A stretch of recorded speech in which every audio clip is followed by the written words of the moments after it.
Welcome friend, स्वागत है आपका अपने YouTube चैनल गांव की पाठशाला में।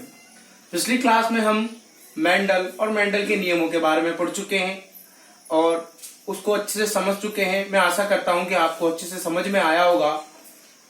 अब उस चैप्टर के बारे बाद में अब आज हम एक नए चैप्टर के बारे में पढ़ना स्टार्ट करेंगे, जिसका नाम है प्रतिरक्षा एवं रक्त समूह। बोर्ड परीक्षाओं की दृष्टि से महत्वपूर्ण चैप्टर माना जाता है।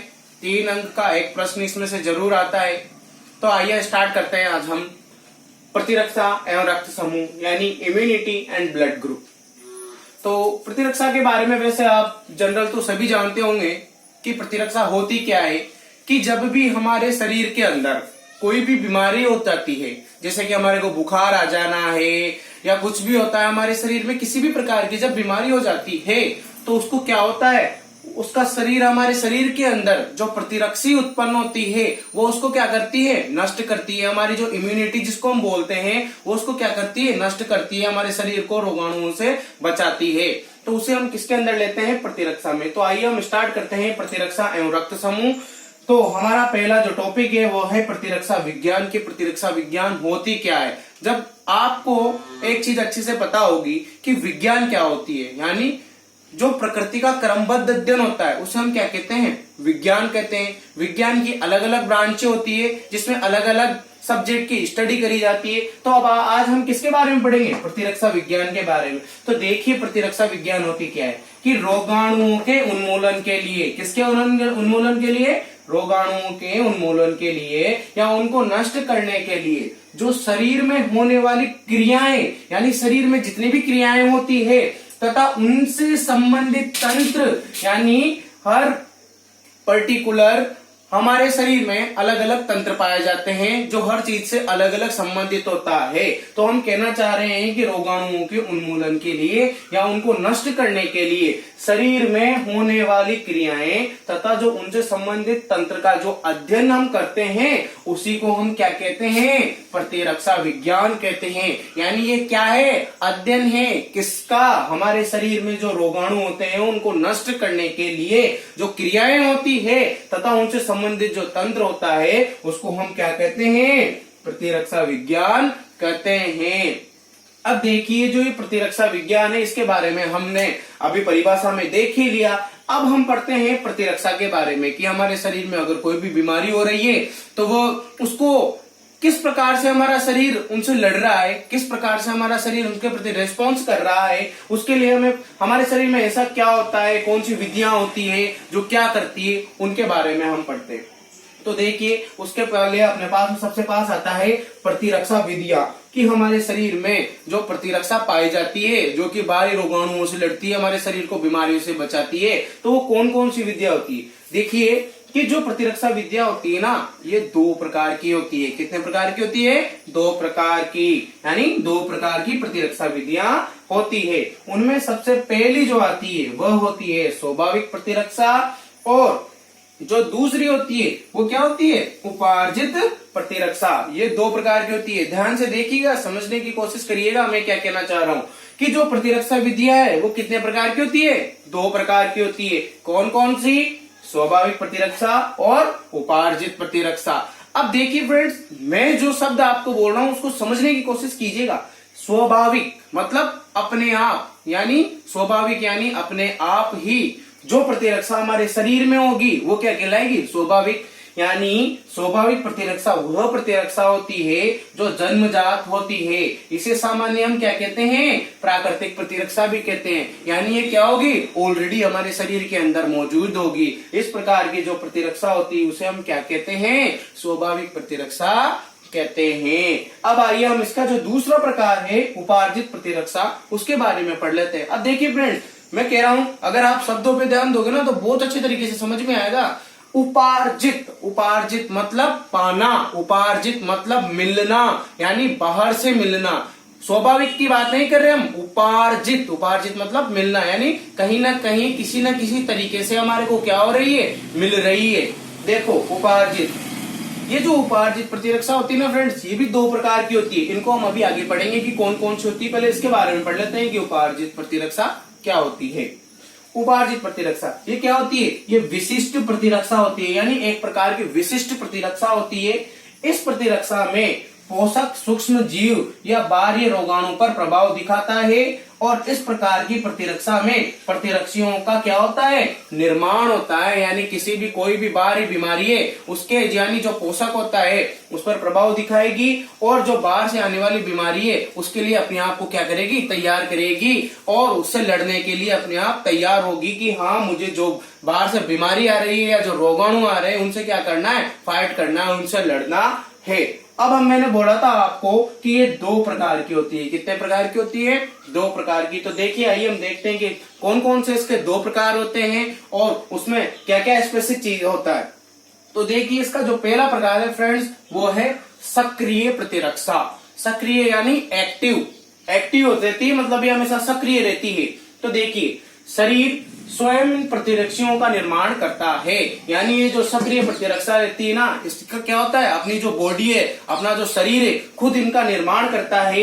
ये उन प्रतिजनों को नष्ट करती है जिनके विरुद्ध इनका निर्माण हुआ है। यानी जैसे कि आपने सुना होगा बहुत सारी बीमारियां, जैसे भी चल रहा है कोरोना। अब हम सब कहते रहते हैं जिसकी इम्यूनिटी अच्छी है उसको कोरोना नहीं होगा, कोरोना नहीं होगा। क्यों नहीं होगा भाई? क्योंकि शरीर क्या करता है? अपने अंदर बाहर वाली जो बीमारी है उसके लिए क्या करता है? इम्यूनिटी डेवलप करता है। तो वैसे ही जो सक्रिय प्रतिरक्षा है क्या कर रही है? एक तरीके से स्वयं प्रतिरक्षियों का निर्माण कर रहा है शरीर, यानी कहीं से भी जो बाहर के लिए बाहर से जो बीमारी हमारे शरीर में एंटर करेगी तो ये सक्रिय प्रतिरक्षा क्या करेगी? उसके खिलाफ अपनी एंटीबॉडी को तैयार कर लेगी और उससे क्या करेगी? फाइट करेगी, उससे लड़ेगी। इस प्रकार की प्रतिरक्षा को हम क्या कहते हैं? सक्रिय प्रतिरक्षा कहते हैं। अब दूसरे नंबर पर जो आती है अपने पास वो है निष्क्रिय प्रतिरक्षा।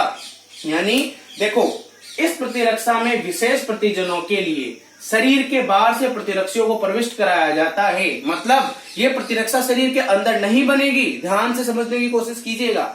ये जो निष्क्रिय प्रतिरक्षा है ये शरीर के अंदर नहीं बनेगी, इसको क्या करना पड़ेगा? शरीर के बाहर से बॉडी के अंदर एंटर करवाना पड़ेगा।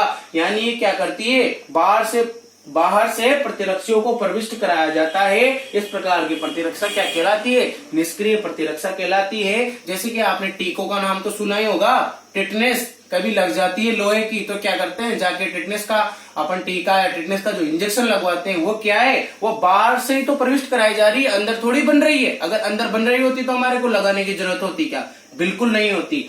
क्यों? क्योंकि वो प्रतिरक्षा अपने शरीर में नहीं बन रही है, इसलिए टिटनेस का टीका लगवाते हैं। जब हमारे लोहे की लग जाती है तो वो क्या है? एक तरीके की निष्क्रिय प्रतिरक्षा है। जब वो टीका लगवाते हैं तो हमारे अंदर क्या बनती है? इम्यूनिटी डेवलप होती है और उससे होने वाली बीमारी से हमारे को बचाती है। ये था प्रतिरक्षा विज्ञान और उसकी दोनों विधियों का जनरल इंट्रोडक्शन जो हम आपको बता चुके हैं। अब इसके बारे में जो प्रतिजन वगैरह आएंगे वो अब हम पढ़ेंगे। अब अगला हमारा टॉपिक है प्रतिजन या एंटीजन। आइए हम इनके बारे में डिस्कस करते हैं कि प्रतिजन या एंटीजन होते क्या हैं। देखिए प्रतिजन और एंटीजन ये क्या होते हैं कि बाहरी पदार्थ होते हैं। क्या होते हैं? बाहरी पदार्थ, यानी शरीर के अंदर नहीं पाए जाते हैं। इस चीज को आप क्लियर कर लीजिएगा कि प्रतिजन या एंटीजन शरीर में नहीं पाए जाते हैं। इनको हमेशा क्या होता है? बाहर से ही एंटर कराया जाता है। यानी ये वे बाहरी पदार्थ, साफ साफ लिखा हुआ है क्या है? बाहरी पदार्थ है या रोगाणु, यानी रोग को नष्ट करने वाले, जो शरीर में प्रविष्ट करने पर, किसमें प्रविष्ट करने पर? शरीर में प्रविष्ट करने पर क्या करेंगे? बीटा लसिका कोशिकाएं, हमारा शरीर है, शरीर के अंदर क्या पाई जाती है? बीटा लसिका कोशिकाएं पाई जाती है। उनको प्रतिरक्षी उत्पादक प्लाज्मा कोशिकाओं में, देखिए मैं क्या कहना चाह रहा हूं, इसको अच्छे से समझिएगा कि ये बाहरी पदार्थ होते हैं, आप अच्छे से समझ चुके होंगे मैं आशा करता हूं, जो शरीर में प्रविष्ट करने पर क्या करते हैं? बीटा लसिका कोशिकाओं को, कौन सी कोशिकाओं को? बीटा लसिका कोशिकाओं को प्रतिरक्षी उत्पादक प्लाज्मा कोशिकाएं, यहां ध्यान दीजिएगा, वेरी इंपॉर्टेंट चीज, वेरी इंपॉर्टेंट। प्रतिरक्षी उत्पादक आपसे पूछ लिया जाता है एक नंबर में कि प्रतिरक्षी उत्पादक कौन होती है, तो क्या बताएंगे हम? प्रतिरक्षी उत्पादक होती है प्लाज्मा कोशिकाएं। कौन सी कोशिकाएं? प्लाज्मा कोशिकाएं होती है। यानी वे बाहरी पदार्थ या रोगाणु जो शरीर में प्रविष्ट करने पर किसको?